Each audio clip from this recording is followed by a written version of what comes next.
നമസ്കാരം മാഷെ. നമസ്കാരം. മാഷെ, യൂറോപ്പ് പുതിയ പ്രതിസന്ധിയിലേക്ക് മാറും എന്നുവെച്ചാൽ ഉക്രൈൻ റഷ്യൻ സംഘർഷം ഇങ്ങനെ കനത്ത് നിൽക്കുമ്പോൾ ഡാനിഷ് പ്രധാനമന്ത്രി അദ്ദേഹം ഇപ്പോൾ ഡെൻമാർക്കാണ് യൂറോപ്യൻ യൂണിയൻ്റെ പുതിയ ഉച്ചകോടിക്ക് നേതൃത്വം നൽകുന്നത്. അവിടെയാണ് കോപ്പൻഹേഗനിലാണ് നടക്കുന്നത്. അപ്പോൾ അവിടെ വെച്ചിട്ടുള്ള അദ്ദേഹത്തിൻ്റെ ഒരു വലിയ ഓർമ്മപ്പെടുത്തൽ, ഒരു വലിയ പ്രസ്താവന വന്നിരിക്കുന്നതെന്ന് വെച്ചാൽ രണ്ടാം ലോക മഹായുദ്ധത്തിന് ശേഷം ഏറ്റവും ഗുരുതരം കടുപ്പമേറിയതുമായ സാഹചര്യമാണ് യൂറോപ്പിൽ വരാൻ പോകുന്നത് എന്നാണ്. ഇത് യൂറോപ്പിൻ്റെ മാത്രം പ്രശ്നമെന്ന് എനിക്ക് തോന്നുന്നില്ല. ഇത് വരാൻ പോകുന്നത് ലോകത്തിൻ്റെ ഒരു മഹായുദ്ധത്തിലേക്ക് കടന്നു കഴിഞ്ഞോ എന്ന് സംശയിക്കേണ്ടിയിരിക്കുന്നു. തീർച്ചയായിട്ടും അല്ലേ? തീർച്ചയായിട്ടും അതാണ് അതിൻ്റെ ഒരു വലിയ ആശങ്ക. അതിനിപ്പോൾ ഇവർ പറയുന്ന പേര്, ഇപ്പോൾ ഡെൻമാർക്ക് തന്നെ ഇപ്പോൾ പറഞ്ഞിരിക്കുന്ന പേര് ഒരു ഗോപ്യമായ യുദ്ധം, നിഗൂഢമായ യുദ്ധം നടക്കുന്നു എന്നാണ്. നിഗൂഢമായ യുദ്ധമാണെന്നാണ് പറയുന്നതെങ്കിലും പ്രത്യക്ഷത്തിൽ നിഗൂഢമായ യുദ്ധമായി തീരുന്നത് യുദ്ധം ചെയ്യുന്നയാൾ, യഥാർത്ഥത്തിൽ ആക്രമണം നടത്തുന്നയാൾ അത് ഏറ്റെടുക്കാത്തതുകൊണ്ടാണ്. യുദ്ധ നിയമങ്ങളൊന്നും പാലിക്കപ്പെടുന്നില്ല. അതാണ്. ഇപ്പോൾ റഷ്യയാണ് ഇതൊക്കെ ചെയ്യുന്നത്. യൂറോപ്പിൻ്റെ ഇപ്പോഴത്തെ ഭീഷണി റഷ്യയാണ്. റഷ്യയുടെ അധിനിവേശ മോഹമാണ്. അതുകൊണ്ട് ഏത് രാജ്യം ഏത് സമയത്തും ആക്രമിക്കപ്പെട്ടേക്കാം എന്നൊരു ഭീതി അവർക്കുണ്ട്. ആ ഭീതിയാണ് ഇപ്പോൾ കോപ്പൻഹേഗനിൽ പുറത്ത്. എനിക്ക് തോന്നുന്നു നമ്മളെ ഗുരുമൂർത്തിയുടെ ഒരു കാഴ്ചപ്പാട് മാഷ് തന്നെ ഒരു വീഡിയോയിൽ പറഞ്ഞിരുന്നു.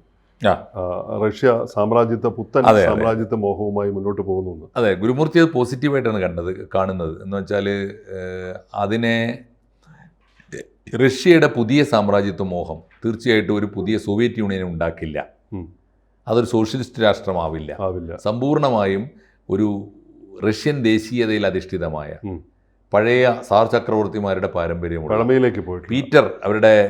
പീറ്റർ ദ ഗ്രേറ്റ്, മഹാനായ പീറ്റർ ചക്രവർത്തിയാണ് റഷ്യയുടെ സ്ഥാപകൻ എന്നൊക്കെ വിളിക്കാവുന്നത്. സെന്റ് പീറ്റേഴ്സ്ബർഗ് ഒക്കെ സ്ഥാപിച്ച ആള് മാത്രമല്ല, അവർക്ക് തുറമുഖം ഉണ്ടാക്കിയ ആള്, നാവികസേന ഉണ്ടാക്കിയ ആള്, യൂറോപ്യൻ വലിയ വളർച്ചയ്ക്ക് അടിത്തറയിട്ട ആധുനിക വിദ്യാഭ്യാസം വളർത്തിയ ആള്, ആധുനികമായ ഒരു രാഷ്ട്രസങ്കല്പത്തിലേക്ക് റഷ്യയെ വളർത്തിയത് ഈ പീറ്റർ ദ ഗ്രേറ്റ് ആണ്. അപ്പോൾ പീറ്ററിനെ ആ വഴിയിലേക്കാണ് റഷ്യ സഞ്ചരിക്കുന്നത് എന്ന് പറയുന്നുണ്ട്. ഈ പുച്ചിൻ്റെ മാർഗം അതാണത്രേ. അതുകൊണ്ട് അദ്ദേഹം അത് പോസിറ്റീവായിട്ട് കാണും. എന്തായാലും പ്രചോദനം എന്തായിരുന്നാലും ലക്ഷ്യം എന്തായിരുന്നാലും മാർഗത്തിൽ ഇപ്പോൾ നടക്കുന്നത് അധിനിവേശമാണ്, സാമ്രാജ്യത്വ മോഹമാണ്, യാതൊരു തർക്കവുമില്ല.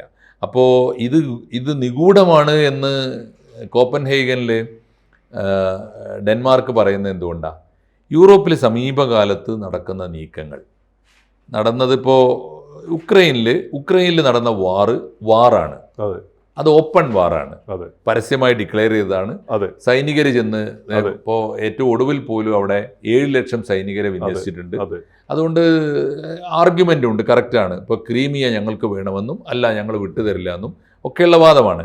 അപ്പോൾ അതിലൊരു റീസൺ ഉണ്ട്, കാഴ്ചയുണ്ട്, ദൃശ്യമാണ്. അത് നേർക്കുനേരല്ല ഓപ്പൺ വാറാണ്. മറ്റേത് അങ്ങനെയല്ല. മറ്റേത് വളരെ സീക്രട്ട് വാർ പോലെയാണ്. കാരണം അപ്പോൾ ബ്രിട്ടൻ എന്ന രാജ്യം വളരെ വളരെ വളരെ ഉഗ്രപ്രതാപികളായ നാടാണ്. ആ രാജ്യത്തിൻ്റെ പല ഭാഗത്തായിട്ട് കഴിഞ്ഞ 5 കൊല്ലത്തിനകം 10,000-ലേറെ ഡ്രോണുകൾ ചെന്ന് വീണിരിക്കുന്നു. ചെന്നതൊക്കെ റഷ്യയുടെ ഡ്രോണുകളാണ്. എന്നാൽ ഞങ്ങൾ ചെയ്തതാണെന്ന് റഷ്യ പറയുന്നില്ല, ഞങ്ങളൊന്നും അറിഞ്ഞിട്ടില്ല. അതിൽ ഒരുപക്ഷെ പരീക്ഷണം നടത്തിയപ്പോൾ അബദ്ധത്തിൽ പോയതാവാം, അല്ലെങ്കിൽ അത് ഉക്രൈനിലേക്ക് അയച്ചപ്പോൾ ലക്ഷ്യം തെറ്റിയതാകാം എന്നൊക്കെയാണ് പറയുന്നത്. അതാണ് ഒന്ന്. രണ്ടാമത്തെ കാര്യം, അത് കഴിഞ്ഞിട്ടാണ് നേരിട്ട് പോയിട്ട് ഡെൻമാർക്കിൽ ഒടുവിൽ പോളണ്ടിനെ ആക്രമിച്ചു. പോളണ്ടിനെ ആക്രമിക്കാൻ ചില ന്യായങ്ങളൊക്കെ പരസ്യമായി പറഞ്ഞുകൊണ്ട് തന്നെ ആക്രമിച്ചു പോളണ്ട്. രണ്ടാമത് ഡെൻമാർക്കിനെ ആക്രമിച്ചിട്ട് ഇന്ന് വരെ റഷ്യ പറഞ്ഞിട്ടില്ല, സമ്മതിച്ചിട്ടില്ല. ഞങ്ങളല്ലല്ലോ എന്നാണ് അവർ പറഞ്ഞത് എന്നാണ്. അപ്പോൾ ഇതിനാണ് നിഗൂഢ. അതിനിടയിൽ ബാൾട്ടിക് രാജ്യങ്ങളെ ആക്രമിക്കും, ഞങ്ങൾ നോട്ടമിട്ടിരുന്നതൊക്കെ പറഞ്ഞിട്ടുണ്ട്. ബാൾട്ടിക് രാജ്യങ്ങളെ 3 രാജ്യങ്ങളെ പിടിച്ചെടുക്കുന്നത് റഷ്യയുടെ ഒരു അജണ്ടയാണ്. അതിന് പല കാരണങ്ങളുണ്ട്. ഒന്നാമത് അവർ സാധുക്കളാണ്, പിന്നെ പഴയ സോവിയറ്റ് യൂണിയനിൽ നിന്ന് പോയവരാണ്, റഷ്യൻ കൾച്ചറുള്ളവരാണ്. അപ്പോൾ ഈ പറഞ്ഞ റഷ്യൻ ദേശീയതയുടെ ഭാഗമാക്കാനൊക്കെയുള്ള ധാരണ ഉണ്ടാവും. അപ്പോൾ അതിൻ്റെ ഭാഗമായിട്ടാണ് കൂട്ടത്തിൽ ഭേദപ്പെട്ട രാജ്യമാണ്, ചില്ലറക്കാരനല്ല. കൂട്ടത്തിൽ ഭേദപ്പെട്ട രാജ്യമാണ് എസ്റ്റോണിയ ആക്രമിച്ചു കഴിഞ്ഞ ദിവസം. അപ്പോൾ അപ്പുറത്ത് ലാത്വിയ ഉണ്ട്, ലിത്വാനിയ ഉണ്ട്. അപ്പോൾ ഈ രാജ്യങ്ങളിലൊക്കെ ഭീഷണി വരുന്നു എന്ന് പറഞ്ഞാൽ കൂട്ടത്തിൽ ഭേദപ്പെട്ട നാടാണ് ഡെൻമാർക്ക്. ഇത് ഉന്നയിച്ചു കഴിഞ്ഞാൽ യൂറോപ്യൻ യൂണിയന് ചില നിയമങ്ങളുണ്ട്. യൂറോപ്യൻ യൂണിയൻ എന്ന് പറയുന്ന യൂണിയൻ്റെ തന്നെ അടിസ്ഥാനം അതിൻ്റെ ഒരു നിയമമാണ്. അതായത് ഈ രാഷ്ട്രങ്ങളിൽ 27 രാജ്യങ്ങളുണ്ട്. അതിലേതെങ്കിലും ഒന്നിനെ ആരെങ്കിലും ആക്രമിച്ചാൽ അത് സ്വന്തം രാജ്യത്തെ ആക്രമിച്ചതായിട്ട് കണക്കാക്കിയിട്ട് എല്ലാവരും ചേർന്ന് തിരിച്ചടിക്കും, സംയുക്തമായി ആക്രമിക്കും. അതാണല്ലോ നാറ്റോ. അപ്പോൾ എന്താ ഇപ്പോൾ ഉള്ള ഗുണം എന്താ വെച്ചാൽ കഴിഞ്ഞ ഒരു മാസമായിട്ട് ഈ ആക്രമിക്കപ്പെട്ട രാജ്യങ്ങളൊക്കെ യൂറോപ്യൻ യൂണിയനെ അവിടെ ആവശ്യപ്പെട്ടിട്ടുണ്ട്, ഞങ്ങളെയും സഹായിക്കണം, ഞങ്ങളെയും സഹായിക്കണം, ഞങ്ങളെയും സഹായിക്കണം. പിന്നെ ഒരു സൗകര്യമുണ്ട്, എല്ലാവരും ആർക്കെതിരാണ് നീങ്ങേണ്ട, ആർക്കെതിരായിട്ടാണ് പൊരുതേണ്ടത്? റഷ്യക്കെതിരായിട്ടാണ്, പൊതുശത്രുവാണ്, എല്ലാവരും ആക്രമിച്ച് ഒരേ ശക്തിയാണ്. പക്ഷേ പ്രശ്നം എന്താണെന്ന് വെച്ചാൽ ഇങ്ങനെ ആക്രമിക്കണമെന്ന് പറയുകയല്ലാതെ ഇപ്പോൾ കോപ്പൻഹേഗനിൽ ഇവർ ഉച്ചകോടി ചേർന്നു, ഉച്ചകോടി ചേർന്നിട്ട് ചില തീരുമാനങ്ങളൊക്കെ എടുത്തിട്ടുണ്ട്. ഒരു ഡ്രോൺ വാറിനെതിരെ ഡ്രോൺ വാൾ എന്ന് പറഞ്ഞാൽ ഇത് തന്നെ കാര്യം. ഈ എല്ലാ രാജ്യത്തേക്കും അജ്ഞാതമായും പറഞ്ഞും പറയാതെയും രഹസ്യമായും പരസ്യമായും നിഗൂഢമായും പച്ചവെളിച്ചത്തിൽ നമുക്ക് ബഹിരാകാശത്തു നിന്നും പിന്നെ നിഗൂഢ വസ്തുക്കൾ ഇടയ്ക്കിടയ്ക്ക് ഭൂമിയിൽ വന്ന് പോകുന്നത് പോലുള്ള ബോംബുകൾ, ഈ ഡ്രോണുകൾ വീഴുമ്പോഴും എവിടെ ഡ്രോൺ വീണാലും ആ ഡ്രോണുകളെയൊക്കെ യൂറോപ്യൻ രാജ്യങ്ങൾ ഒരുമിച്ച് ചെറുക്കണം, ഒരുമിച്ച് തടയുന്ന ഒരു വാളായിട്ട് യൂറോപ്യൻ യൂണിയൻ മാറണം കൺസെപ്റ്റ്. ആ സംവിധാനം ഉണ്ടാകണം. അങ്ങനെ ഏത് രാജ്യത്തേക്കും വരുന്ന പ്രഖ്യാപിതവും അപ്രഖ്യാപിതവുമായ ഡ്രോണുകളെ തടയാനുള്ള ഒരു പൊതു പ്ലാറ്റ്ഫോം ഉണ്ടാവണം യൂറോപ്യൻ യൂണിയൻ. അങ്ങനെ ഒരു സംവിധാനം ഉണ്ടാവാൻ ബുദ്ധിമുട്ടുണ്ടെന്നുള്ളതാണ് ഏറ്റവും വലിയൊരു പോരായ്മയായിട്ട് കാണുന്നത്. ഏറ്റവും വലിയ പോരായ്മ അതാണ്. അതേസമയത്ത് റഷ്യയുടെ ഏറ്റവും വലിയ ബലവും അതാണ്. യൂറോപ്യൻ യൂണിയൻ ഒന്നിച്ച് നിൽക്കില്ല അത് അവർക്കറിയാം. പല കാരണങ്ങളാൽ അവർ ഭിന്നിച്ച് നിൽക്കുകയാണ്. ഒന്ന്, യൂറോപ്യൻ യൂണിയനിൽ നിന്ന് തന്നെ പുറത്ത് കിടക്കാൻ ആളുകൾക്ക് ഇഷ്ടമുണ്ട്. അല്ല, പക്ഷേ ഇത് വേറൊരു കാര്യം കൂടെ റഷ്യക്ക് വെളിവാക്കി കിട്ടിയിട്ടുണ്ട്. ഈ പ്രതിസന്ധി പല ദൗർബല്യങ്ങളും പുറത്തു കൊണ്ടുവന്നു. അതാണ് ഈ പ്രതിസന്ധിയുടെ ഗുണം. അതാണ് പല ദൗർബല്യങ്ങൾ, അവരുടെ ദൗർബല്യങ്ങൾ പുറത്തു കൊണ്ടു സ്വയം തിരിച്ചറിയാൻ പറ്റും. ഒന്നാമത് അവർ കൾച്ചറലായിട്ട് ഡിവൈഡഡ് ആണ്. അവർ ഭാഷയുടെ കാര്യത്തിൽ ഡിവൈഡറാണ്. അവർ നാണയത്തിൻ്റെ കാര്യത്തിൽ ഡിവൈഡറാണ്. പിന്നെ ഈ പല കാര്യങ്ങൾ, ഇപ്പോൾ യൂറോപ്യൻ യൂണിയൻ തന്നെ വേണോ വേണ്ടേ? വേറൊന്ന്, ആഗോള പ്രശ്നങ്ങൾ രണ്ട് പക്ഷത്താണ് അവർ പലരും. ഇപ്പോൾ റഷ്യ ഒരു ആലോചിച്ച് നോക്കൂ. ഇപ്പോൾ ഇസ്രായേൽ വാർ വന്നു, ഇസ്രായേൽ ഫലസ്തീൻ വാർ വന്നു. ബ്രിട്ടൻ എടുത്ത നിലപാടല്ല ഫ്രാൻസ് എടുത്തത്. ഫ്രാൻസിന്റെ നിലപാട് വ്യത്യസ്തമാണ്. സ്പ്ലിറ്റ് ഓഫ് ഇൻട്രസ്റ്റ് വന്നു. ഫലസ്തീന് ഐക്യരാഷ്ട്രസഭയിൽ അംഗീകാരം കൊടുക്കണം, രാഷ്ട്ര അംഗീകാരം കൊടുക്കണം. ഫ്രാൻസ് ആവശ്യപ്പെട്ടു. പിന്തുണക്കാൻ കാര്യമായിട്ട് ആരും യൂറോപ്യൻ യൂണിയൻ ഉണ്ടായില്ല. അപ്പോൾ അത്തരത്തിലുള്ള വിഭജനമുണ്ട്. റഷ്യക്ക് ആ കാര്യത്തിൽ ഫ്രാൻസിന്റെ പിന്തുണ കിട്ടി. അതേസമയത്ത് അതാണ്. അപ്പോൾ അത് അവർക്കറിയാം. ഒരു കാര്യം ഉറപ്പാണ്, യൂറോപ്യൻ യൂണിയൻ ഇന്നത്തെ അവസ്ഥയിൽ ഏകോപിച്ച് യൂണിയനിൽ ഒരു യൂണിറ്റി ഉണ്ടെന്ന് പറയാനില്ല. പിന്നെ വേറൊരു കാര്യമുള്ളത്, അവർക്ക് വേറൊരു ഭീഷണി പൊതുവായിട്ട് അവർ കാണുന്നുണ്ട്. ഈ റഷ്യ പോലെ ഒരു വലിയ രാജ്യത്തിനെതിരായി അപ്പുറത്ത് ഉക്രൈൻ എന്ന കൊച്ചു രാജ്യം പൊരുതുമ്പോൾ അവിടെ വന്ന് എണ്ണ ഒഴിച്ചു കൊടുത്ത് കൂടെ നിൽക്കുന്നുണ്ടല്ലോ അമേരിക്ക. ഈ അമേരിക്ക എന്ന ബാഹ്യശക്തി റഷ്യക്കെതിരായുള്ള നീക്കത്തിൻ്റെ ഭാഗമായിട്ട് അമേരിക്കക്കും യൂറോപ്പിൽ കണ്ടിട്ടുണ്ടെന്ന് അവർക്കറിയാം. അതേസമയത്ത് മറ്റൊന്നുകൂടി അവർക്കറിയാം, ഈ രണ്ട് ശക്തികൾക്ക് യൂറോപ്പിൻ്റെ മേൽ കണ്ണുവെക്കുമ്പോൾ റഷ്യക്കും അമേരിക്കക്കും കണ്ണുവെച്ചാൽ ഈ പിടിച്ചു നിൽക്കാനും അത് നേടാനുള്ള കരുത്തുള്ളത് ഇപ്പോൾ റഷ്യക്കാണ്, അമേരിക്കക്ക് ഇല്ല.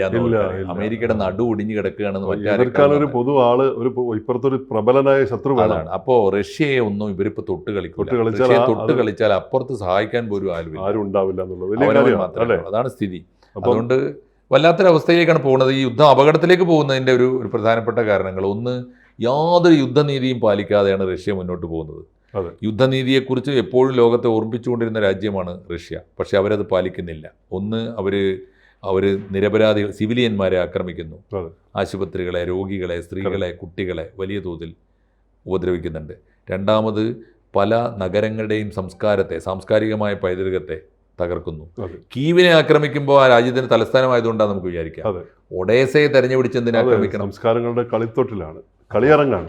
അപ്പോൾ ഒഡേസയെ ആക്രമിക്കുന്നു എന്ന് പറഞ്ഞാൽ അവർക്ക് ലക്ഷ്യം അങ്ങനെയും കൂടിയുണ്ട്, ഒരു ദേശത്തിൻ്റെ സംസ്കാരം തന്നെ. അപ്പോൾ അങ്ങനെയുള്ള ഒരുപാട് അപകടങ്ങൾ ഇതിലുണ്ട്. മാത്രമല്ല, പുതിയ യുദ്ധമുറ അങ്ങേയറ്റം മാരകമാണ്. നമുക്ക് ഈ നമ്മൾ പറയുന്നുണ്ടല്ലോ, പ്രത്യക്ഷത്തിൽ യുദ്ധം കാണാൻ പറ്റില്ല എന്ന് പറയുന്നത് യുദ്ധത്തിൻ്റെ രീതി അങ്ങനെയാണ്. ഹൈബ്രിഡ് വാർ എന്നാണ് നമ്മൾ പറയുന്നത്. ആ യുദ്ധത്തിൻ്റെ പ്രത്യേകത എന്താണ്? ഒന്ന്, സൈബർ അറ്റാക്കുകൾ.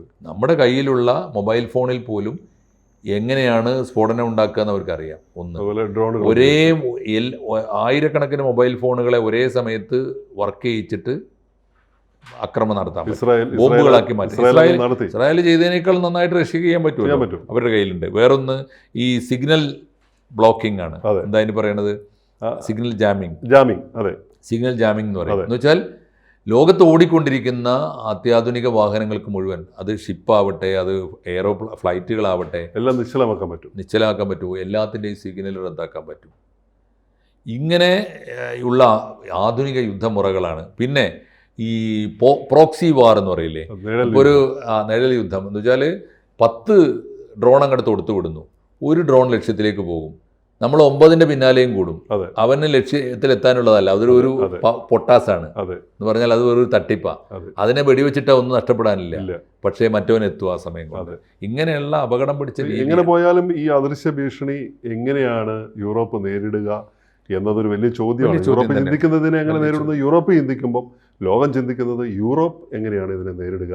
തീർച്ചയായിട്ടും വലിയ അപകടത്തിലേക്കാണ് ഇതൊരു മൂന്നാം ലോക യുദ്ധം. എനിക്ക് തോന്നുന്നത് ഇപ്പൊ ഇവർ ഈ പറയുന്ന കണക്കിനാണെങ്കിൽ, ഇതാണ് നിഗൂഢമായ യുദ്ധമാണെങ്കിൽ, ഈ യുദ്ധം എന്നോ ആരംഭിച്ചു കഴിഞ്ഞതിന്റെ വാർത്തകൾ നമ്മൾ തന്നെ വായിക്കുന്നില്ലേ? അങ്ങനെയാണെങ്കിൽ പണ്ടായിരുന്നെങ്കിൽ വേൾഡ് വാർ പ്രഖ്യാപിക്കണം, എന്നിട്ട് സൈനികർ നേരിട്ട് പോയി യുദ്ധം ചെയ്യണം. ഇപ്പൊ അതൊന്നും വേണ്ടല്ലോ. അപ്രഖ്യാപിത വേൾഡ് വാർ ആണിത്. അപ്രഖ്യാപിത മൂന്നാം ലോക മഹായുദ്ധം നടന്നുകൊണ്ടിരിക്കുന്നു എന്ന് പറയുന്നതാവും ശരി. കാരണം നമ്മുടെ മുമ്പിൽ തെളിവുകളുണ്ടല്ലോ. എന്തിനാണ് ബ്രിട്ടനെ ആക്രമിച്ചത്, എന്തിനാണ് പോളണ്ടിനെ ആക്രമിച്ചത്, എന്തിനാണ് ഡെൻമാർക്കിനെ ആക്രമിച്ചത്, എന്തിനാണ് എസ്റ്റോണിയെ ആക്രമിച്ചത്? ആ ചോദ്യം വളരെ പ്രധാനപ്പെട്ട. ഇങ്ങനെ ഒരുപാട് രാജ്യങ്ങളെ ഒരു രാജ്യം പോയി ആക്രമിക്കണമെങ്കിൽ അതിനൊരു ലക്ഷ്യമുണ്ടല്ലോ, തീർച്ചയായിട്ടും ഒരു ആക്ഷൻ പ്ലാൻ ഉണ്ട്. അതുകൊണ്ട് ഒരു ലോകമഹായുദ്ധം നടന്നുകൊണ്ടിരിക്കുന്നു എന്ന് വേണം കരുതാൻ. സംഭവിക്കാതിരിക്കട്ടെ, പക്ഷെ സംഭവിച്ചു കഴിഞ്ഞു. തീർച്ചയായിട്ടും അത് എവിടെ വെച്ച് അവസാനിപ്പിക്കാനാണാവോ ഇവർ ഉദ്ദേശിക്കുന്നത് എനിക്കറിയില്ല. വല്ലാത്തൊരവസ്ഥയിലാണ് ഈ ഒരു ആശങ്ക. ആ ചോദ്യം നമ്മൾ പ്രേക്ഷകർക്ക് കൊടുക്കാം. തീർച്ചയായിട്ടും കൂടുതൽ വാർത്തകളും വിശേഷങ്ങളും നിങ്ങളിലേക്ക് എത്താൻ ABC മലയാളം സബ്സ്ക്രൈബ് ചെയ്യുക, ബെൽബട്ടനും അമർത്തുക.